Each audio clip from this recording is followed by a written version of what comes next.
Welcome back, everybody. Today I've got a very special guest for you. He is a very prominent figure within the sneakers, reselling, and botting community. In fact, he is one of the first developers on the other side to finally immerse himself within this community. Most of you know him as the former Chief Technology Officer at Shopify. Ladies and gentlemen, today I bring to you Jean-Michel Lemieux. Today he will be answering questions that many of us have been yearning for answers for the longest time regarding Shopify, programming, botting, reselling, sneakers, and much more. This podcast is brought to you by Endurance, your all-in-one cook group for exploiting the secondary market of all things, Gargantua AIO, your all-in-one bot for both sneakers and retail items, and Kit Proxies, providing reliable and fast residential proxies. Follow the Twitter accounts if you are interested in future restocks and giveaways. Welcome, Mr. Lemieux. So it's finally a pleasure to have you on today. Considering this is a sneaker channel, of course, I did want to ask you, what is your favorite sneaker? Favorite sneaker. So I'll admit I was not into sneakers before meeting all you fine folks. But since then, they kind of grow on you. So I've got two favorite pairs. The first pair are the Diamond Supply Dunks, so Tiffany sneakers. I think they started this whole craze, and also geared towards skateboarders. And I was a skateboarder in primary school, always up the sidewalk. I used to skateboard to school every single day.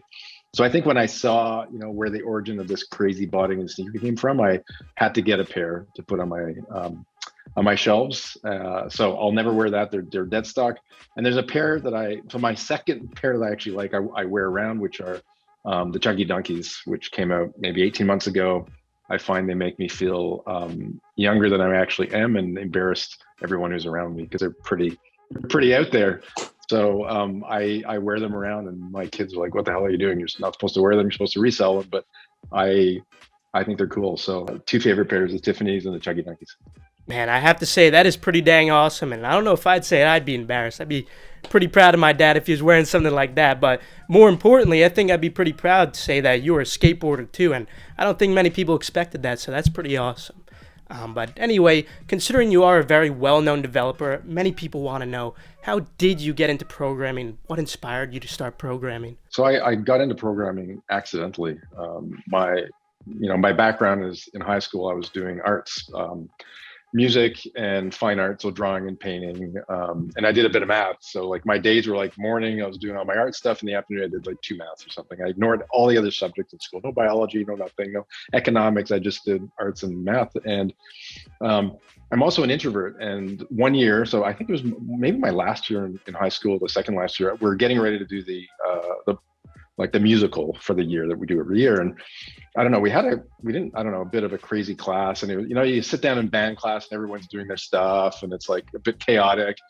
And then my dad had just bought a computer. And I think one of the nights I just got fed up with being around people. And I was like, maybe I could just make music myself. So I go in the basement, I plug my keyboard into, there's a MIDI input and output, and reading the manuals, I end up like, oh my God, I can record, like I could do our musical with a computer and my keyboard. So I went to our drama teacher and a music teacher, and I said, I can pull this off. They said, well, prove it to us. So I did like a sample song, and they're like, okay, let's do it. So I ended up doing the musical that year with the computer and the keyboard. And at that point, I'm like, holy shit, like the power that a computer can bring to like whatever thing you wanted to build, like blew me away. So I guess I didn't program. Like I didn't actually start with computers programming. For me, it was very utility. I was like, they can help me, right? They're like a companion to me and making some of the ideas in my brain come to life. And I think at that point it was weird because I never thought about programming. And I went to my guidance counselor because I was like, what do I do with my life, guidance counselor? And they're like, dude, like it looks like you like computers. There's this new field called computer science. And I was like, huh. And I go home, I talk to my parents, and I'm like, hey, I want to go into computer programming. They're like, we know no one who has that as a job, by the way. So it sounds risky because, like think about it, like this was like 1989, like there was no one with the profession who did this that anyone knew, right? It was still pretty niche. So I think I followed my guidance counselor's advice. And I said, you know me well, you're right. I did have fun with the computer that time, and I got into the programming. And I remember my first class in university, extremely intimidating, right? Like small class. And I'm like, I think I'm the only one who hasn't programmed yet. Everyone had been doing a bit of programming in high school, and I was like, I'm a musician. I use the computer to do, and I almost dropped out that first year because I felt really like I haven't had a head start. Because I didn't start programming first. I did music and then programming, and then I got hooked. And then I'm like, the parallels between writing music and writing programs are amazing. Like they're almost the same thing in some ways. So that was my first. So my first program, actually, I forget whatever homework assignment for CSI 101 was my first program. So that's kind of how I got into it, by accident. And then I guess I owe that guidance counselor a lot. I've never met her since, but I still remember that chat we had. It made a huge impact on me. Wow, and what an incredible decision that you have actually made when it comes to this. So I'm sure this has definitely paid off, of course. Great risk you took, and I'm sure you're very happy about it now. And I did want to ask, in regards to that, when you eventually did start programming with languages, which was your first language that you did choose? Well, I didn't choose it. I was in school, so it was basically, you're going to use this. I believe it was Turbo Pascal. Got it. Okay. In the old days, I don't know, like early 90s, Turbo Pascal was a kind of a friendly language on top of C, so you didn't have to deal with pointers. But it had enough it had a really good like programming environment. So I think I did my first and second year, first 18 months all in Turbo Pascal was my first language. Gotcha. And today, what is your preferred programming language? Oh man, I love them all. Like the older you get, the more you realize it doesn't matter what language it is. I'm recently doing C. I went back to doing C now. My son's in university now, and he had a system programming course. And I'm like, hey, send me your homework. I'll do it in parallel, and we do exchanges. It's fun. And he's doing C, and I'm like, every language teaches you something, right? There's always something to be taught. And what I love about each language is, and you realize this as you spend time with, is each language has a goal, and I think it's good. Like languages aren't supposed to solve everything at the same time, right? If I'm in Python, right, it's really good at a couple set of things. If I'm in C, it's really good for certain things. So I've dabbled with everything, and I think as important as the language is just your ability to start and solve problems. I think that's way more important. And then you can learn, like in your career, you're going to have to learn them all, enjoy it. And I don't have a favorite. I have the ones that I'm comfortable with. Like I did a lot of Java, did a lot of Ruby, did a lot of Python, did a lot of Perl. Those are probably the four that I did like the most professional programming. Gotcha. And how did you eventually transition from those early experiences to finally being able to work somewhere like Shopify? Mm-hmm. That's a good question. I'm like, sometimes I ask myself, how did I get into management?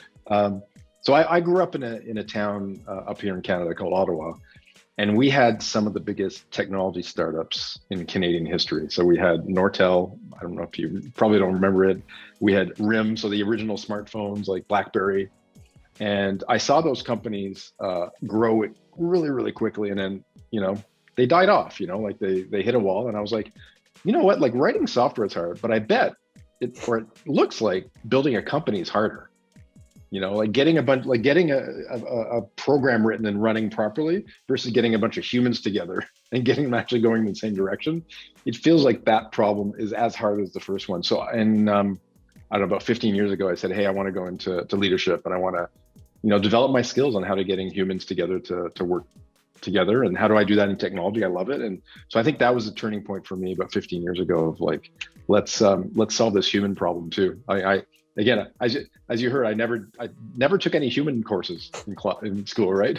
We don't take a lot of human courses, but we have to work with a lot of humans. So I think for me, that was that curiosity of, can I do this? I'm really not a natural leader. Like I've a bit of an introvert, and I was like, feels like the world needs some of this. Can I do it or not? And we'll give it a shot. I think that's how it all started. Well, and there you have it. And evidently you've been extremely successful in it. Now, other than you, I'm trying to look out for some of our viewers now, and a lot of our viewers are manual users. So I'm sure a lot of them want to know and have advice from you. Do you have any advice in regards to manual copying on Shopify drops, whether it be a new domain drop like we've been seeing recently, or just a regular Shopify drop? Do you have any tips for some of these manual users? So this is fascinating. So we spent so much time at Shopify. So like just trying to make it fair for people, like at the end of the day, we're like, if you show up and you want to get a sneaker, we can't control how many people show up. We can't control what the inventory is, but we control some fairness of it, right? So I think that's like my only advice is it depends on, like we gave a lot of the stores tools to do this, right? You saw it last week. I think À la Manière did another, some cool little things around the drop, and so that's kind of what we're doing. And so there's no way to predict this, and I think that's the viewers are probably like, tell me that one trick. I think the idea is follow some of the merchants who use some of the tools we give them, and they decide to use them, right? The Union Drop, the À la Manière, there's a bunch of others where, we give these merchants tools and they can use them or they can't use them, right? But we've given a lot of tools, and I think maybe like for your viewers, like trust us, we spend a lot of time with them, but also realize that at the end of the day, they just want to sell their stuff. Right. Like this is a world where it's like, do you want to sell or not sell? And if you have too many things in place, like not selling is as worse as selling too quickly. So I think it depends on what the merchants is doing. If you're a manual and you're like, I love these manual drops, and start buying for those merchants we worked with that are keen to experiment with us. We did the swapping domain, we did some cool little things here and there, and all that fun stuff you guys know about. And then use all the tools you have around you, right? I mean, you guys have it, like the Cookgroups and the figuring out when things are dropping, and like that's part of the fun, I think, for being manual too, is like, how do you show up on time and have all your Chrome extensions primed? Gotcha. And you mentioned that you guys provide all these tools to these Shopify retailers, such as À la Manière. Do they have to pay some kind of extra fee in order to have access to these tools? Is there any reason why these other retailers aren't using these tools? So I always forget who pays for what at Shopify. For me, it's just one ball of features. I think they're pretty much available to everyone who wants to, like, especially these reseller or the sneaker sellers have, the ability to kind of pay what they want. And it's mostly just some of them, don't want to use it, right? They want to get like think of it this way: some sneaker people want their sneakers on the resale market. Like that's not up to us. They're running their business. If that's what they want, then.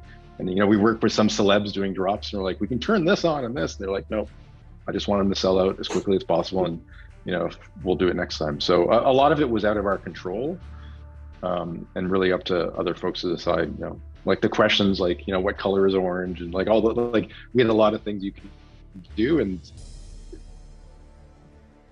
it really depended on. Yeah, and that's what we suspected as well. We suspected that Shopify has been doing their job. You guys are clearly providing all the resources possible that these retailers need to make a full manually possible and fair drop, which we've clearly been seeing on drops like the Union, À la Manière, and many others with these recent collabs that we've been seeing. But unfortunately, there is that minority of Shopify sites that aren't taking advantage of it, but it's relieving to know that Shopify is doing everything that they could be doing. It's just, unfortunately, not every retail will take advantage of that. But anyway, shifting on from this, you're a pretty well-known figure within this reselling, sneaker collecting community. How did you discover this community on Twitter? So this is fascinating. Everyone asked me this, like, how the hell did you get into doing this? And I think it all started, maybe 3 years ago when, like I was going to my kids' volleyball matches on the weekend. And then I think Kanye was doing his Yeezy drops. And I was like, it was like our traffic was up the roof. I was getting paged, our servers were going down. And I was like, what the hell's going on, man? Like, who are these like maniacs trying to get these friggin' sneakers that I had no appreciation for? And then, we did some work. We have to put some antibot stuff in place. Let's throttle some stuff. And then we ended up being pretty successful. And I tweeted a graph of an actual sale where, based on our estimates, we had more manuals that go through. And I tweeted that, like without thinking about it. Next thing you know, I get trolled at the yin yang. And I'm like, oh, I think I just poked the dragon. And then, everyone at work was like, what are you doing, Jean-Michel? Don't do this. Like, they're freaking crazy kids. Like, they're going to attack you. They're going to find where your house is. So I was probably quiet for a bit. And at some point I was like, what gets me going is learning about something I don't know about. And I was like, there's this entire subgroup of folks that are doing something that I don't know about, but we overlap because I gotta protect these computers. So I'm like, why don't we get to know each other? And I think that's where the love-hate relationship started on Twitter. Was just, I was like, listen, it's my job. I'm gonna have to work with you guys. So why don't we get to know each other? And I'm a friendly Canadian. It's hard for me to be too much of a dick or an ass. And I was like, hey, let's there's something new. Let's find it out. And I think, maybe to my team did not want me to do this. I think they thought that I was stirring a lot. But for me, it was just knowledge. I just want to understand how this worked. Studied bots. We hired a bunch of folks. And our merchants, who were like, a lot of people come to Shopify, wanted us to be really good at it. So I was like, why don't we get, like, someone has to be good at this. It looks like there's demand and there's enough energy in this community. We might be onto something. And then I think, convinced the team around me that we should be investing more. And we definitely doubled down, because I think, people were coming to us because, so from the beginning of just like a random tweet to merchants coming to us going, hey, I'm following you on Twitter. It looks like you guys know what you're talking about. We're going to move all your business to you. Can you help us? And we're like, come on, like we kind of know a bit about this area now after it's been a couple of years. So complete accidentally. And then I think,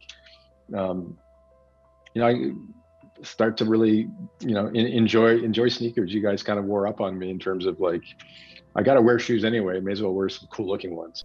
Oh yeah. So you mentioned some sort of a love-hate relationship. Could you sort of describe this relationship you did have? Was it more of just strictly business, or were there times when the competition became more personal too? Oh, it's just business. There's nothing personal here. Like, come on, like, life's too short to get worked up about friggin' sneakers. And I have a huge amount of trust and respect for creative people. You heard from my background, I'm an artist. I love creation. And I think creation happens when there's a constraint. And I was like, man, there's these passionate folks out there who are are doing something that's actually pretty hard, because we've been working our ass off trying to protect. So I was like, I have a huge amount of respect for those who have that creativity and actually do something about it. Like, I hate people who talk about it. What I love about the botting community is actually do something about it. Like, that, there's a bunch of programmers that are writing code, they're learning. A bunch of you guys are young. You're like, screw it, let's just, see what we can learn and do it really quickly. And I think, like, for that, I was like respectful. The other part was, like, our job was to develop as many tools as we can to give them to merchants. And so for me, that was a love, maybe less of a love-hate, but just there was a really good tension there that I appreciated. And it's fun to be in that. Like, and there's a lot of creativity comes out when it's hard. And this was a super hard nut to crack, right? We built the internet. Remember, the reason why this is hard, we built the internet so that you can open a browser and we don't know about you, and you can go do something with the web server.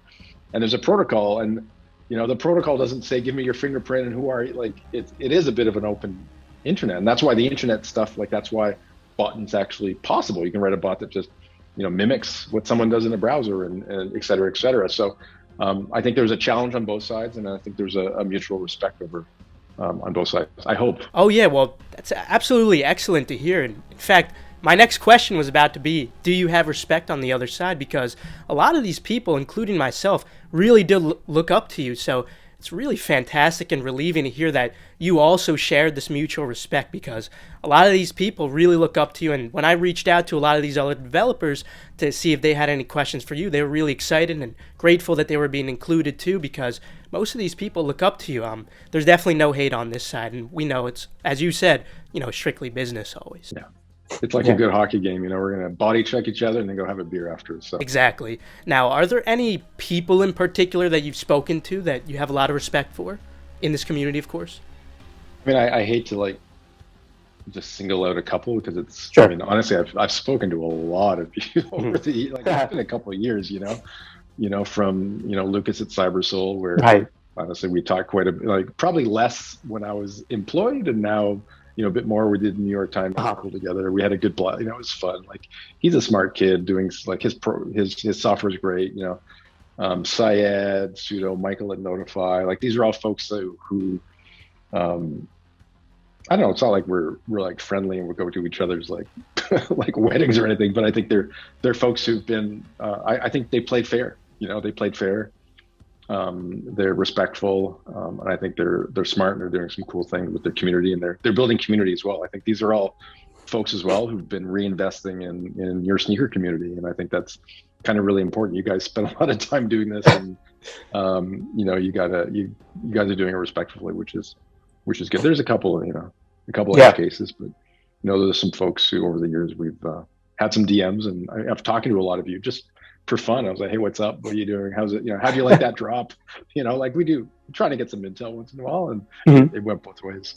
Well, this is really, really fantastic to hear, because so often in the media, people are dehumanizing developers who create these bots and demonizing us, and they see us as just some evil community, when in reality, when you think about it, we're trying to help the average Joe make money. And we're seen as villains all the time when, yes, of course, we're making it more difficult for certain people to get it, but at the end of the day, that's not changing the average supply and demand.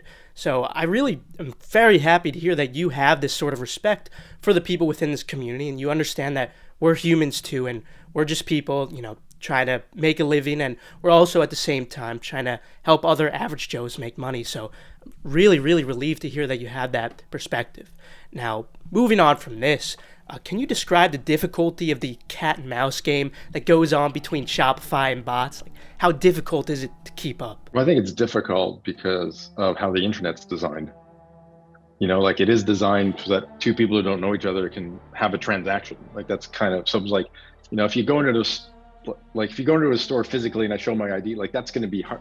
Like, how do you bot that? But now we've built the internet where anonymity is a thing, and it's easy to do. So I think that the challenge for us was just how do we keep the low friction, and I think the really important thing around like a design principle for Shopify, and the design principle for doing business on the internet is you want low friction, right? Like the more steps I put, if the checkout's complicated, if I've got to ask, like, give me a picture of your ID, like you're putting friction in place, which means less money. So we're working on one side, which is removing as much friction as possible. And then when we have these hype sales, we're like, well, what do we put in so that we can increase the chance that they're humans, right? In terms of analytics, in terms of like network monitoring, in terms of like, and just fun during the drop as well, So I think that the challenge was how to keep the friction really low, but also get we start building models of, what people are doing, and all the scoring and all that fun stuff about trying to guesstimate who's doing things, and then. Often we, let certain things through and then let the bots in at the end. Like there's things we could do. So I think the challenge was working in that environment with the architecture of the internet, which inherently is about two people who don't know each other doing business, which is why botting is actually possible. So I think that was like technically what was fascinating about what we're doing is maintaining those two things. And and I think that's why we got involved. Like it's a fun problem, extremely fun technical problem to solve. Yeah, I could imagine so. And regarding that, were there any particular releases that really stressed you guys out, such as when Travis Scott used to do their first come, first serve drops, or the union drops, anything like that? I think the biggest ones were the earlier ones. I think when Kanye came to us and his team was talking to us about like we were right there at the beginning with Kanye and his Yeezy brand. Like we were the first to have their drops, and I think it scared the crap out of us because we didn't know how it was going to go. It's actually, I don't know if you can see here in the back, I've got this like museum thing. These are some of the first big drops in Shopify that crashed us. There's a Dan Aykroyd t-shirt. There's a bra company. I think that might've been during the Super Bowl. Anyway, they dropped these bras. And so we've had these flash sales that where there's a rush of traffic and, we've got better over time. But I think when Kanye came, we didn't anticipate how many bots, like non-humans, and just a traffic that you can generate, right? It's mind-boggling, like how much traffic you can generate. So I think we got kind of like blindsided at the early Yeezy days, and I think that scared us a bit for the next, And Kanye's like, "We're doing another one," and then I was like, "Holy!" But I think after we got through those couple of years, it was we got so good at that point, honestly, like from a load, like handling the traffic was fine, and then. How well we did with bots was really up to the merchant, but the traffic thing was fine. I mean, we had, Jeffree Star, who were no bots, just all manual people. And there was like, selling 7 million SKUs in like a couple of minutes. So from a platform perspective, I think we got a lot better. And then what were the recent ones? I think, do I have a picture? Is that the Yeezy, the 350 V2 or something, the black? Yes, but they recently moved to Demandware, right? Yeezy Supply. Yeah. So maybe that's the original Yeezy there I've got right behind me that gave us all the grief at the... Oh, yes. Those old ones back then, yes. That was the stupidest decision ever in the going Yeah, that's anyway, there's some agreed. politics. We can talk about why that happened, but anyway. Yeah, absolutely. In fact, regarding that, I think the vast majority of every single person watching this channel or anyone who's ever tried going for any Yeezy could fully agree that moving to Demandware was an absolutely terrible decision, considering there was already a lot of manual success on Shopify, even with the Shopify bypass that some manual users were using with the bookmarks that we could discuss later too. But even that alone, there was a lot of success. Now Shopify has the new domain tools too that they could use. Just in general, we all feel that it was such a bad decision for Yeezy Supply to move away from Shopify. So I wanted to ask you, is there any possible chance that they might move over, and why they left? I can't talk about why because it's a bit confidential, but yeah, sure. I believe they'll be back. We've been doing, like, you know, when I was with Shopify, we were doing some stuff with Kanye's team. You know, he's doing clothing and all this other stuff. So I think we got a good relationship there. You know, knock on wood, I think they're going to come back.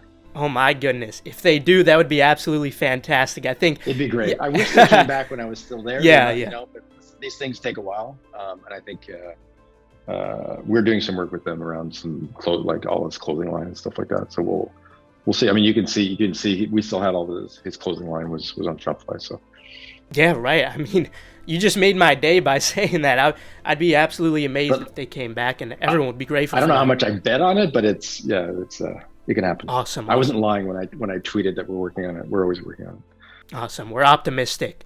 Now, I also did want to ask about Travis Scott's releases. So a while back, as I'm sure you remember, Travis Scott used to do those first come, first serve releases, but there came a time when a lot of people were complaining about bots taking over, and there were, of course, some bot checkouts. But this one guy in particular mentioned about making it a potential raffle, and Travis Scott put that on his story, and he said something, okay, we're turning it into a raffle now, we hear your complaints or whatever, and ever since then, it's only been raffles. Now, these Shopify raffles have been heavily botted in comparison to those first come first serve drops, where you guys actually did a very good job at stopping a lot of bots on some of the later first come first serve drops. Is there any possible chance that Shopify might return to Travis Scott doing first come first serve drops? I don't know. I mean, we talked to his team, and we show them the data, and it's up to them, right? I think they probably get a false sense of security. I think the raffle's secure, but yeah, really, I don't know. It's been a while. Like, I'm not sure if they'd come back, but we definitely told them that we think we can get more manuals with a good first come first serve with the tools we have. But you know, like, again, like these teams are busy, they're doing their own thing. Sometimes it's really just, I don't have a developer to help me do that, and we're like, and they're just, you know, it works for them right now, and then it's up to them to decide when they do it. So got it. We're also going to be taking some questions from other well-known developers within this community. So the first one we have is from Mohak from Quickcop. His first question is it true that during Yeezy Day, you were experimenting with Shopify's bot and queue security and actually intentionally allowing bots to check out during certain releases for investigation purposes? Absolutely. Interesting. Okay. And we in some ways, remember I mentioned, like, some of the merchants didn't want to put bot protection on. So we had enough test cases of fully botted releases and non-botted. So that's why our data was really good. So we could, awesome. You know, we knew what protection was on what sales, and then we knew we could look at, like, what kind of checkouts were happening, what the traffic was like, and then we use that to kind of train our models. Got it. And do you believe that bots play an initiative in the market to help drive up the hype or sales for specific items? Yeah, I think, like, again, I'm not a bot or economist or sneaker economist, but I think from those merchants we talked to who did not want to put any bot protection on, for them they wanted to get the prices up in the secondary market to sell more. So, I mean, it's a dynamic of how it played out. So I guess maybe the answer is, yeah, it does. It did. And people used, you know, like, merchants used you guys to how they wanted to, depending on, you know, if they wanted more manual or not. So you guys definitely did drive the prices up. But also the shoe manufacturers, right? They're deciding how many releases or how many units to have. And they had a role in all this too. Yep, of course.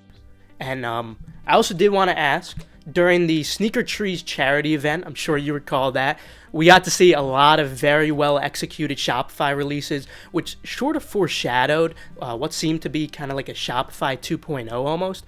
Will these types of releases ever become normalized across all other retailers, or has this been abandoned for the most part? So Sneaker Trees was a test trial of all the new tech we had brewing in the lab. So I think what you saw at Sneaker Trees was some really kick-ass work we're doing around checkout. Oh, yeah. Like I said, there's a new checkout coming. If you go watch the Unite conference that Shopify launched end of June of this year, you'll see we talked about the new checkout. It's coming, and it scales like crazy. It has a bunch of new, features in it, and I think Sneaker Trees was basically a pre-alpha version of that, where I just wanted to kick the tires on it. I said, what better way than kicking the tires on something, and let's just have a sneaker drop, and it worked. I think I had 500,000 people on the site, vying for the 200 pairs that I went to buy, which was one of the coolest things I did at Shopify. I went to Toby. I said, I want to buy $100,000 of sneakers and give them away. He's like, cool. And I was like, it's going to make the product better. Trust me. So that was fun, giving a $100,000 order to a couple of sneakers shops, and so yeah, that's it was a foreshadowing. You'll see. You'll Awesome. See. Awesome, and I'm sure everyone here is very, very excited to see what's to come of that, of course. So very happy to hear that it wasn't, of course, abandoned, that some of that is definitely coming, and it was just foreshadowing. So we're excited for that. All right, now we got a question coming in from Mike from MEK AIO. He's first stated, which one is better? HCAPTCHA, which could be solved via request, or reCAPTCHA for checkpoint? Which one's better? I mean, we worked a lot with the HCAPTCHA team. It was more flexible in terms of the API we had with them. So I think for us, that was better to integrate at the platform level. Got it. And he also asked, why are all Canadian sites right now using HCAPTCHA rather than reCAPTCHA? Or is it just a coincidence? Probably just a coincidence. Got it, okay. And lastly from Mike, will GraphQL checkout flow replace the current front-end checkout flow? I mentioned that earlier. If you paid attention, Sneaker Trees drop from last summer is right to what you're going to see. Got it. Yeah, we're very excited for that, so that'll be interesting to see. Now, what we already have with Shopify that has been really awesome lately, of course, is the new domain releases, which we discussed and alluded to a little earlier. Can you explain how the coming of this idea came about? So you understand as well, like I had people in every cook group also, right? Like we had, of course. Like this was more like there's, we had our Shopify spot in every cookbook. We kind of, so we, like as we start talking and brainstorming about how this is going to work, like we know that like a lot of the monitors and all that is about getting set up ahead of time. And if we can remove that, like how do we just give it like equal opportunity where I can't have a computer who does it quicker than me? Is there has to be something I've got to do manually that you can't sniff. And for us, I think that was the idea. Remember, like the new domain started with just new variant IDs for products, right? Because all the monitors were scanning the site, getting the product IDs.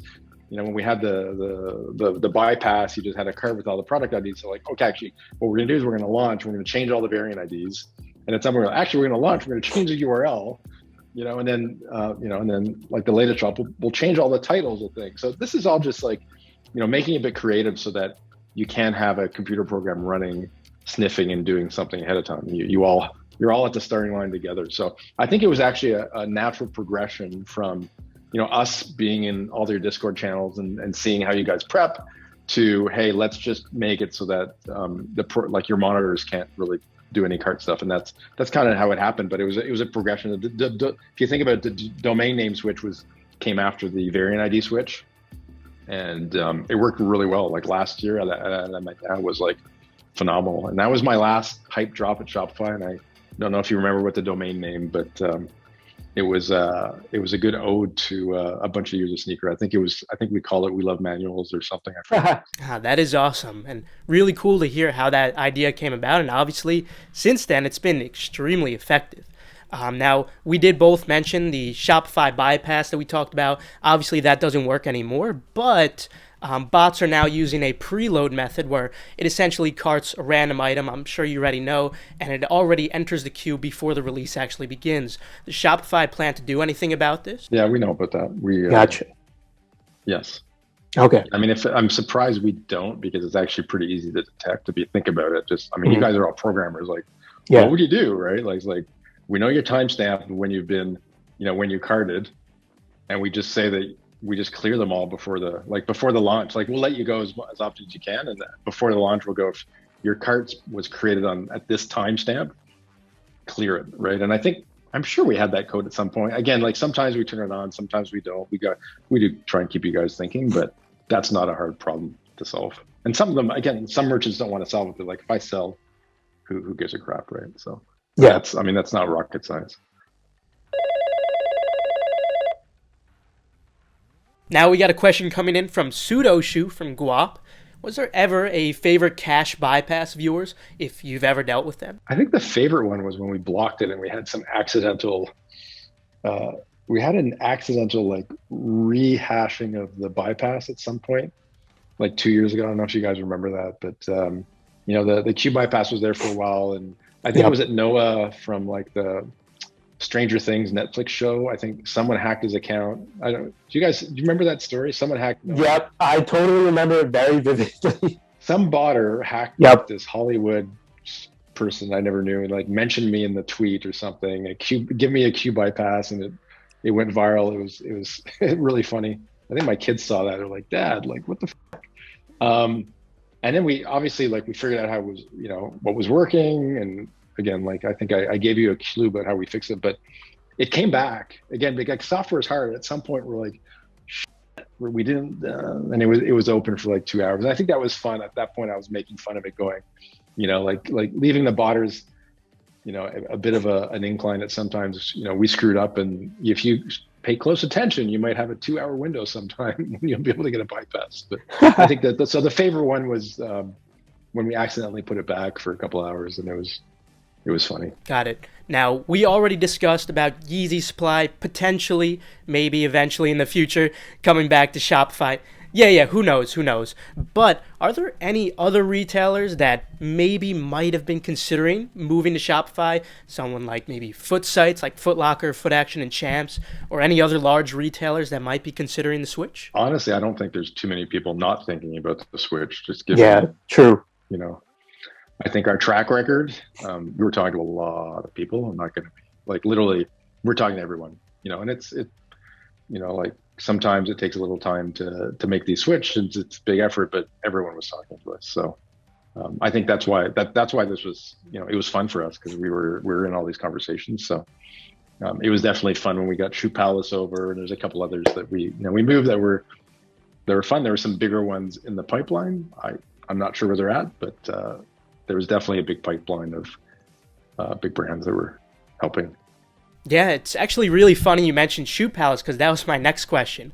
My group Endurance, we used to have a bot for Shoepalace before they were on Shopify, and that was working really well. So we eventually started hearing that they were eventually going to start moving to Shopify. We started seeing the Shoepalace Shopify domain start popping up. So was it you guys who approached them, or was it them who approached you to join Shopify? Good question.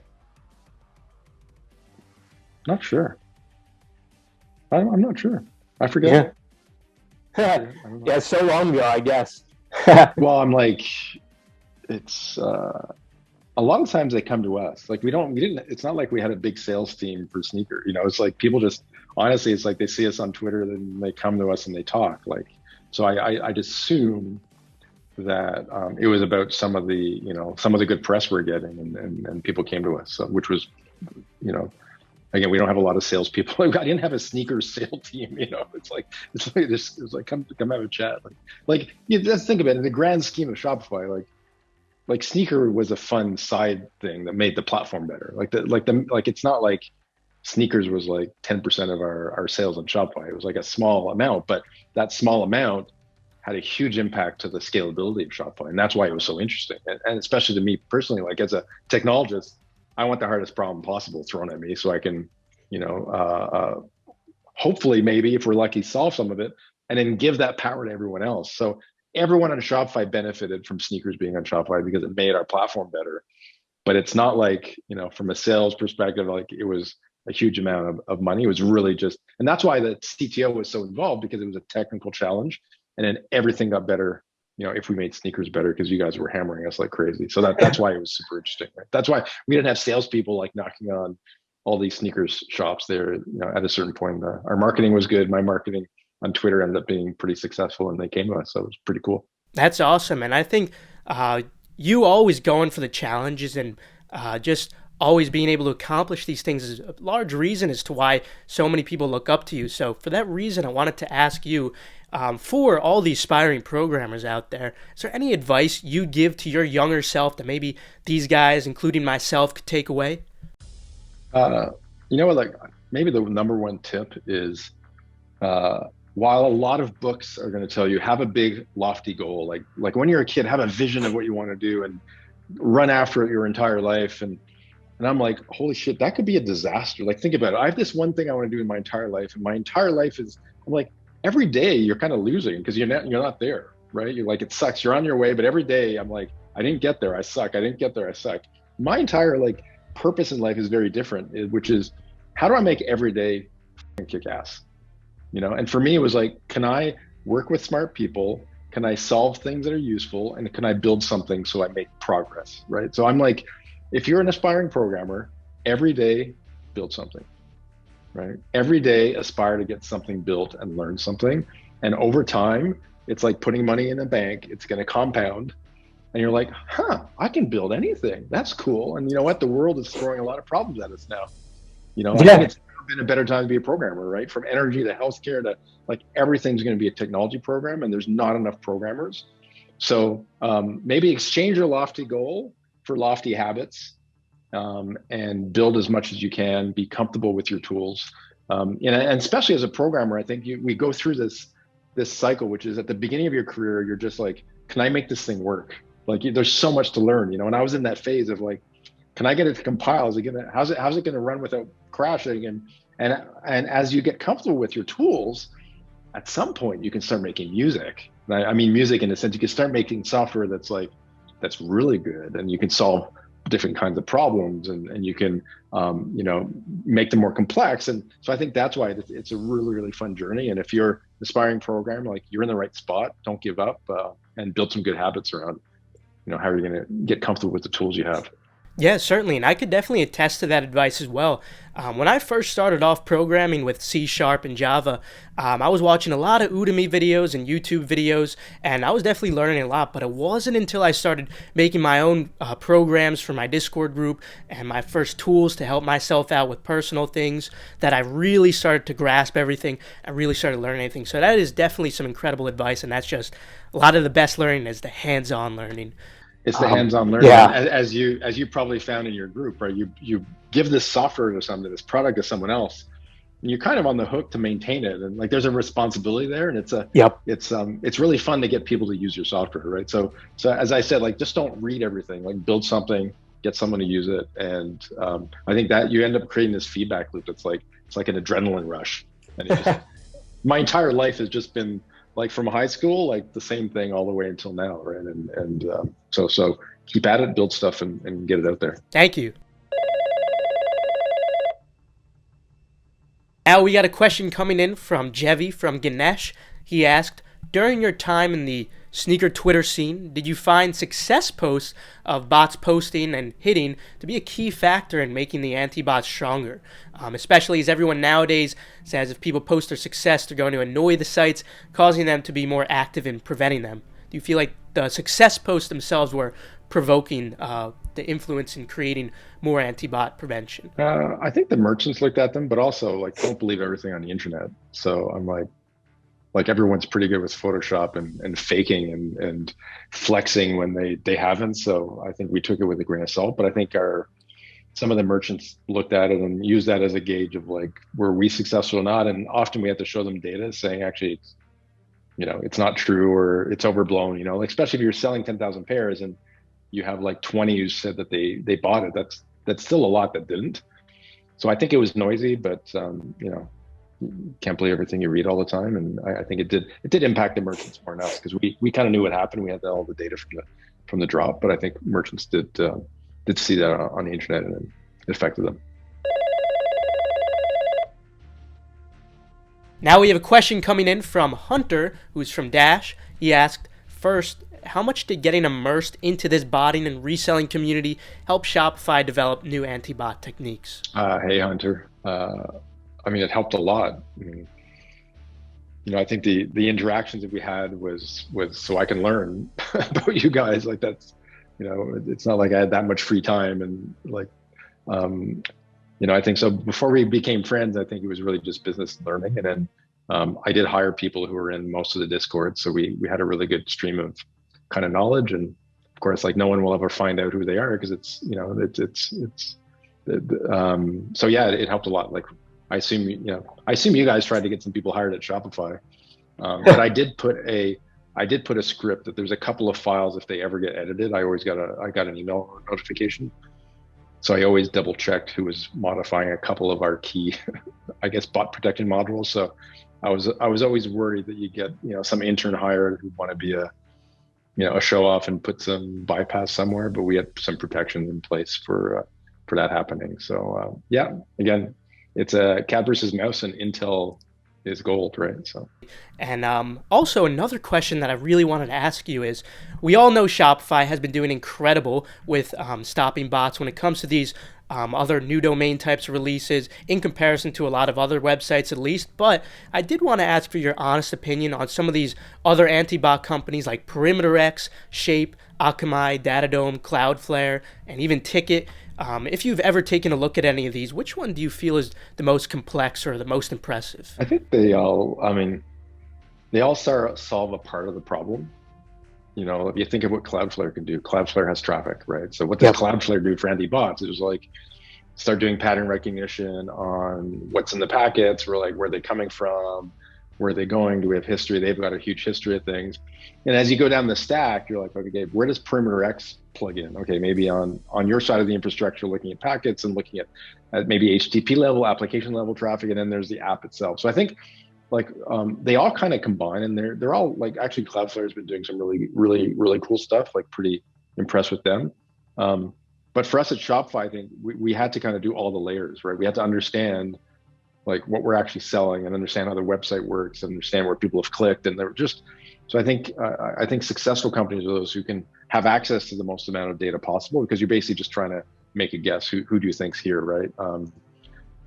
So I mean, we kind of studied a bit of them, but I think we realized for us is the reason why we partnered like with Recaptcha and HCaptcha and some others, but we used that to complement a lot of the data we had, because we kind of knew what the business was about, and we had when we stitched all that together, we could make a better decision than others could, because we had the merchant, we knew what they're doing, we knew what their website was, et cetera. So, but I think everyone, like a lot of people are doing this because, they're like, you guys are like sometimes the cost of even spinning up a bunch of workers is pretty low right now. So people are protecting themselves. Like it costs a lot to have this bandwidth. So that's why a lot of people are into this, but no favorites. I think they're all, Yeah, that's definitely very fair, because it can be like comparing apples to oranges. They all have their own strengths and weaknesses, of course. So I'm glad you did say that. On another note, though, back to botting, I did want to ask you about an opinion that a lot of other people have been wondering too, considering what maybe your opinion would be on the other side of things. So regarding the bot market, right now the bot market is a little bit down, but there was a period of time where many were selling for around $5,000 to $7,000 on a daily basis in the secondary market, even though the retails for these bots were maybe $300 or $500 a piece. And do you think that these prices are warranted for this kind of software, or do you feel like that was absolutely absurd? I mean, the economics of botting, of like, way more than I do. I think it reflects, like, people want to make money, and I bet you most of the botters are moving to the NFT space right now, right? Which is where you can. Yeah, for now, right? A lot of people are making money on the digital world, right? So I think the pivot for you guys, like it has for everyone else, which is, can you make money off NFTs? And obviously you don't have something physical you can wear, which kind of sucks, like we do, although everyone's working from home in their socks anyway, so maybe it doesn't matter as much. So I think, prices usually just reflect the demand, right? So I think maybe a lot of people have moved on to other things. So I know the prices are a bit lower than they've been before, but yeah, you guys have to work to keep your community engaged, like everyone else does, right? Yeah, absolutely. And by any chance, have you ever tried botting yourself, whether for research or recreational purposes? It looks like you're asking if I've had some pot recreational purposes. I had some people on the team, like we had all the bots, and I personally wanted to stay an arm's length away from it. Just, I saw videos, and we had videos, going around, and so we kind of knew what they were doing. And then I think when I left Shopify, Lucas gave me a copy of CyberSoul, and I installed it. And I said that I was going to try and get a drop, and I didn't have time. I'm like, it was like there's a lot to set, even to bot. Like it's not that like people maybe on the other side don't appreciate. There's a lot you have to get set up, like what proxy you're going to use. How you, like there's a lot of configuration. Honestly, I was like, I'll just buy them myself. Screw it. I didn't. Yeah, for sure. I have CyberSoul installed on my Windows laptop. I have run it. I've not done a sale. I've been doing other things. So. It would have been fun, but that was post Shopify. So gotcha. I think Lucas is bugging me, going, have you tried it yet? I'm like, do it for me. Can you do it for me? Gotcha. And if you would be interested, of course, after this interview, of course, I'll hook you up with a free key of Gargantua AIO too, if you want to just play around, have a little bit of fun, but no pressure, of course. Now we got a question coming in from PD Admin from Project Destroyer. He's the head developer there. The Shopify API used by many legitimate developers to work on their sites. This requires Shopify to provide extensive API documentation as well as an open source repos on the GitHub. Bot devs have continuously found exploits and bypasses over the years by combing through this public information. So what's been the worst exploit or bypass that was left in this documentation? I think leaving the documentation is we had such a big developer community doing like really positive things around Shopify, and I think it's really important to have great docs and great examples and all that. But the other side effect is the more people use it, the quicker we find problems with it. So I think I forget which was the biggest one. Like we had some embarrassing ones, like even just with, like how some of the API worked, or, it was really slow. But I think the main point was, when you're a company and you've got a product, the more people build on it, the better it gets. And I think that was, whether bot users used it or just other developers, for us was just positive because we got that feedback. And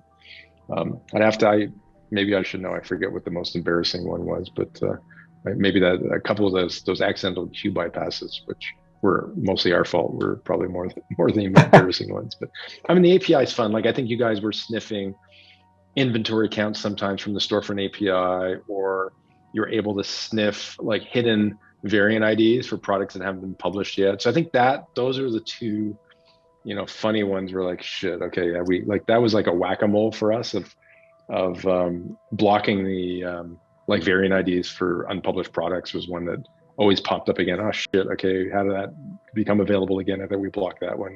From an API perspective, I think that was a reoccurring, a bit embarrassing, is leaking some of those. I'd say leaking, just making, not realizing from some other endpoint you can get this thing, and we thought we blocked it. So, got it. Okay. And lastly, from the same developer, how does Shopify plan to adapt to Web3 and the shifting needs for new businesses launching in this space? I'd say go see Toby's tweet from last week. There's a NFT beta on Shopify. Okay. Embraced 100%. Again, like Shopify was never like a Web 1, Web 2, Web 3 company. Shopify is an entrepreneurship company and a commerce company. So wherever entrepreneurs and commerce is going to bring this planet, my trust is Toby and team are going to follow that. So stay tuned. But anyway, those were some pretty heavy questions. I want to kind of move on to some lighter stuff and more fun stuff right now. What kind of music do you listen to when you're working? Oh man, I do have a background. Like I did a lot of music when I was a kid, and I think I appreciate it all. And it's interesting. I actually, I grew up in the 80s, so I'm like, Nirvana, rock. I still listen to like Poison and AC/DC. Like that's my pump up music. And then I love jazz from a technical perspective. Jazz is kind of a music it's a music for musicians. Like I have a huge respect for the improvisational skills. If you think about like rock musicians, like it's just jammy, it's moody, and in jazz, it's like you sit down with a rough structure of a song, like a key and a tempo, and you're kind of jamming. And I love that respect of like the mastery required for you to just improv. For me, jazz musicians have just been on a pedestal that's just like phenomenal to me. And I like everything in between. So honestly, my week is like, 80s rock, a bit of like current stuff, whatever's, playing. And then jazz and is on my playlist too. So someone like, I don't know if you guys heard Keb Mo. Go listen to Keb Mo. He's like a bluegrass, jazz, kind of funk guitar player, singer, songwriter, just amazing. So that's my music list. Gotcha. And have you ever been to any concerts? Yes, of course. Who doesn't go to? Well, I mean, it's been a while. It's been a while. It's been a while. How often do you tend to go out to like parties or clubs with the family? Dude, like I'm like 50 like next year. Do I go? I mean, everyone could like. We're like a party home. We have everyone over at our place. I love cooking, and then we don't go to that. I mean, people, are you allowed to go out to a bar when you're over like a certain age? I just see the fun part. If I have the parties at home, no one could like kick me out. I can stay up as late as I want, which I find is fun, and I have an unlimited supply of usually wine or good booze, so I'm good to go. Gotcha. And what are some of your favorite hobbies? Like for me, I enjoy Muay Thai and surfing and flipping a lot. What about you? Like outside of programming, of course. I'm a big time windsurfer. So I windsurfed when I was a kid, and my honeymoon was in Maui, windsurfing the waves there. I went to Hood Rivers, surfing I love chucking huge backflips. I'm a big now no one windsurfs anymore. It's all kiteboarding and foiling and all that shit that it's on my bucket list. I've got to start foiling now. I'd love to get a smaller sail and start foiling a bit. So I think that's on my wish list at some point. But I love chucking big. Maybe that's my skateboard background. I love chucking big loops on nice pristine waves. Well, I definitely don't think a lot of people expected that, but that is really awesome to hear, and something I guess we sort of share in common, considering I like surfing too, which is somewhat similar, I guess, but that's really awesome to hear, and definitely not what I expected. Surfing's fun. Yeah. The thing, I always look at surfers, I'm like, why are you sitting in the water with all the time between waves? When I'm windsurfing, I just catch waves one after the other. So I always make fun of surfers just sitting on their board most of the time. And us windsurfers, we just windsurf around you, and we're always rocking somewhere. So I've never gotten into surfing. I didn't want to sit on my board all that long, but it looks very zen. It's very zen. It's slower. I do appreciate you're kind of in the elements a lot more, and I think it's part of why so many people love surfing. So, and you mentioned NFTs earlier too. And so I wanted to ask you more broadly, like, do you invest maybe in NFTs, any cryptocurrencies, or any securities you like? I haven't bought any NFTs yet. I've shopped, and it's kind of like going to an art gallery and like, there's too many options. Like, holy, what am I going to get? So honestly, it's on my to-do list. Like I've been on OpenSea, and I honestly, I get mesmerized with some really amazing art there, and I think it's great. Right. I love that we're supporting artists. My daughter is like an artist, and we do sneakers together and painting. Like I love that. I love that artists are getting money now. I think it's phenomenal. I don't think it's an investment in culture, which I think is actually really, really important. I've got Bitcoin and Ethereum. Like I think it's important. I think the world's economy and understanding of money, like it's going to change. And I think as a traveler as well, like, it's so hard to move money between countries. I'm in the US, I'm in Europe, like I travel a lot, and it pisses me off to no ends that we've made it so hard for us to actually have a global economy. Like I go to the US and I want to pay someone, I'm like, oh, I can't use Venmo apps. I don't have to, like, honestly, like the utility of just making it easy for humans to pay each other and exchange goods. And it's something we did at Shopify. Like the internet brought that to us, but the backing infrastructure is not letting us actually live that. So I think that's why I'm a big fan. I think it might hold value longer term, but I'm not in Bitcoin as an investor. I'm there I want to support the communities. And I think like humans need a more cross-border way of exchanging things, right? It's archaic right now, and we're going to have to evolve quickly. And in terms of investment picks, I'm kind of a programmer and a developer. Like I bought like 4 stocks like 6 years ago, and I don't think I bought it. Like I have someone just ETFs and index funds, but I bought Shopify, Tesla, Twitter, and I forget who I bought, like Apple or something, like 6 years ago. And I just sat on it. I haven't even, so I bought Shopify when I joined Shopify because I saw the inside of it. And after we IPO'd, I'm like, can I buy my own company? Or like, sure. It was like $26 at the time. I bought like 100K or whatever. And that was a really good investment. So oh yeah, big time. I think find some companies that you think that they're like solving a slice of the planet that humans need, and sit on it for 10 years. Like I think that's way more interesting to me than like trying to do day trading or trying to make a quick buck. Like bet on some companies who are going to have longevity and solve cool problems. And but yeah, maybe I should be doing more investing. I just find it more boring than building stuff. So.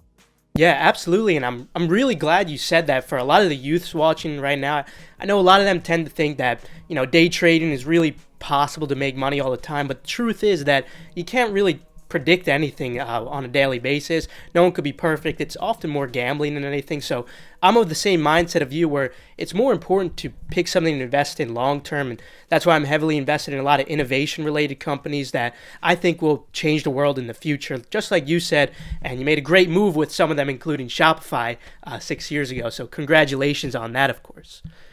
Speaking of things that are evolving and changing the future, do you feel that artificial intelligence engineering should be heavily regulated, or are you the mindset that more regulation could potentially stunt the growth? I mean, I think we're kind of early days. And I think, from the time when I saw the power of what a computer can do in terms of helping me with my music, I think it's our duty to push that as far as we can in terms of helping how computers can help with humans, right?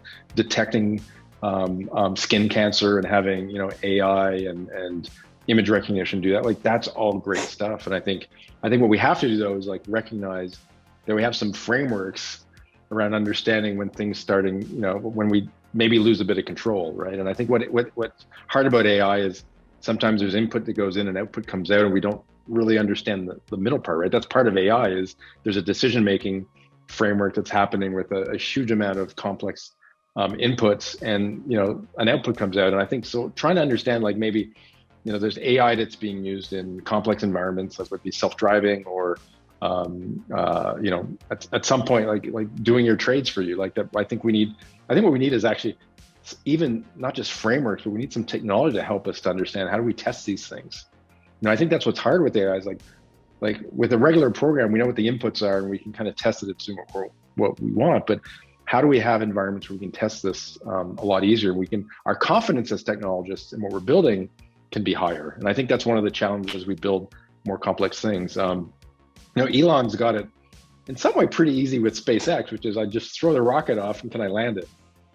But think about some other applications of AI where it's harder for us building this to know, is it doing what we think we're doing, and how do we know it's not going to evolve over time? So I think a combination of better tooling for developers so we can build, deploy, and test, and then I think some frameworks to just I guess help us understand and make sure technologists have some empathy that these programs are going to write can have a long-term lasting impact, and make sure that you understand what that is as you're building it, right? So I think that's going to be way more important than any government frameworks of some sort. But yeah, so I think that's my... Gotcha.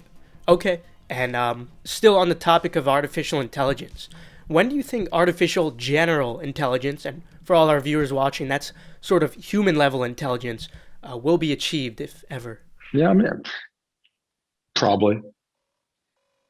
I mean, like if you think about human intelligence, it's just biology that's evolved for 100,000 years or so, right? So I think computers have been evolving for 30 years. So I think like they'll be at it at some point if we don't kill each other. I'm actually really interested now in what's actually interesting for me is actually how can we start programming humans? Like everyone's so fixated on programming computers, but now we have a lot of tools that we know how to, how cells work, and we're learning a lot more about how biology works. And I think that's, for me, really interesting is, how do we take care of our planet in terms of how do we make programming, how do we make technology actually take care of our planet, and how do we make technology take care of the humans on the planet and the animals and everything else. And I think, even simple things that we take for granted, you're like, everyone thinks the brain is the most powerful part of the human body. But if you think about it, every one of your cell is making a decision, right? Like how does your fingernail grow? Like how does the cells that are part of your fingernail, how do they know to grow your fingernail in that position and not grow your whole hand? Like your brain's not telling your cell to do that. Like this is programmed in DNA. It's there's electrical signals, and I think we're only discovering some of this right now. And for me, that's the fun part about technology. Everyone's like, when's general AI going to be here, and are we going to die? I'm like, no, let's just, there's a lot of things we can use technology for good for. And I think for me, that's what gets me excited. And the environment and biology, I think, are going to benefit a huge amount from us using some of those skills. So again, that's why I'm like, if you're a programmer right now, like holy shit, like there's so many cool things you could be doing. So thanks for getting into this profession. I was there at the super early days. In some ways, I'm like pissed a bit that I was too early. Like the fun stuff is almost coming up now, and obviously I'm still involved, but I think you guys are lucky. And there's gonna be, the world's always a bit, sinister these days with COVID and with this and that. But honestly, I think there's, if you got a good mindset, if you have some positivity to you, there's the world has some really fun problems being thrown at us. The same way you guys threw bots at me and it made me enjoy it and get better. I think the world's throwing us, and you, especially some really fun problems now, and you guys have some tools to help solve them. Yeah, absolutely. And speaking of problems, while on the topic of that, considering some recent notable ransomware attacks, including the U.S. pipeline attack as well as the meat supplier JBS, do you feel that organizations are still not taking cybersecurity as serious as they really should be? Absolutely. Like people have no friggin' idea what they're doing, honestly. But because it's the Wild West still. Like we didn't know what we're doing with computers over the last 30 years. I just mentioned it. Like I think it's like this is the early of the early days, and when I look at some of these companies, like they're using open source software they haven't patched in 20 years. They can't hire developers because no one's going to, like, people actually aren't going into programming that much, so like a lot of these companies don't have technologists, and it's the internet's been cobbled together in a bunch of different ways. So not surprising. I think it's going to be important because you know what, the worst thing for the internet now is people losing trust in it. The worst thing for the internet is the lack of trust, and that we create silos of the internet. And I think that's going to be terrible. I know a lot of people are working on security, and some of the big companies are sharing as much as they can to, make sure the companies who are starting are, I guess, secure by default, as opposed to having to kind of guess their way through it. And I think that's the positive side. Is I think we know a lot more about what the attack vectors are, and all these companies, we're all talking all the time about this. So right. Definitely. And speaking of fear of the internet, just recently, like a couple of days ago, I think it was December 9th or something, we had that log4j issue with Java, or the log4 shell issue. When you first saw that, what were your thoughts? Did you think it was going to be catastrophic for the next few days? It was funny because, we've all used, I don't know, you doing Java. I've used log4j. Like everyone used, it was like ubiquitous throughout the Java community. Precise. And remember, Java was like the number one most popular language in, I guess, like the 90, like, I don't know, from 95 to 2010 or something. Like everything was built in Java. But I was like, how can a logging tool have a vulnerability? I was like, what the hell is going on? And when you read up on actually what happened, I was like, holy shit, like whoever thought that was a good idea? Like I don't know if you guys were, anyway, I won't get into how it happened, but it was like, as a programmer, you always have these decisions to be made around, because as I said, you write a program, you put it out there, and everyone's going to be like, I want to do this and this and this. And the log4j folks were basically, well, I don't want to change my software all the time. I'll make it possible for you to, like, tell me to load a class. I'll load it from the internet, and then you can do something crazy with it. Like, it was a programmers under pressure, not like trying to figure out how to not always modify their software all the time, because I don't want to add a new custom logging type to log4j all the time. How do I make it customizable? So it's like, I think it was a really good lesson around, when you make software, you do have to think about how it's going to be abused. But also, when you're writing software, you have so many requirements all the time that you do have to program in basic features so that you don't have to modify it all the time, right? Like configuration file and settings. And in this case, it was like load a class from the internet and put in the memory, and like you lost complete control of your process at that point. So, there's going to be more of those. I think as programmers, if you're getting to development now, like just have that in mind, like that trade-off. Like sometimes you should say no for security reasons. Like, no, you can't have that feature. We can't implement it securely, like versus, just get them out of my hair. I don't want them to yell at me again. Like sometimes I think we're going to have to, stand up for security, which, maybe was, it's hard sometimes when your boss is yelling at you or you want to make someone happy. But I think that's probably the culture we have to, make sure goes on from now. Gotcha. Now, that was obviously a very heavy question, but to end it off, lastly, I do have a lighter question, one that I think everyone's interested to know. We've already spoken about your favorite sneakers, and now I want to know what your favorite sneaker release was and why. Oh, the favorite was maybe the MMA manual last year. Like it was my going away present. It was really successful. The team there just let us do whatever we wanted, which was really fun. They let us be creative, and it was a great drop. I think I've got those. Oh no! Oh yeah, they're up there, right there. Yeah, that's awesome, and I could definitely attest to that. It was definitely a great manual opportunity.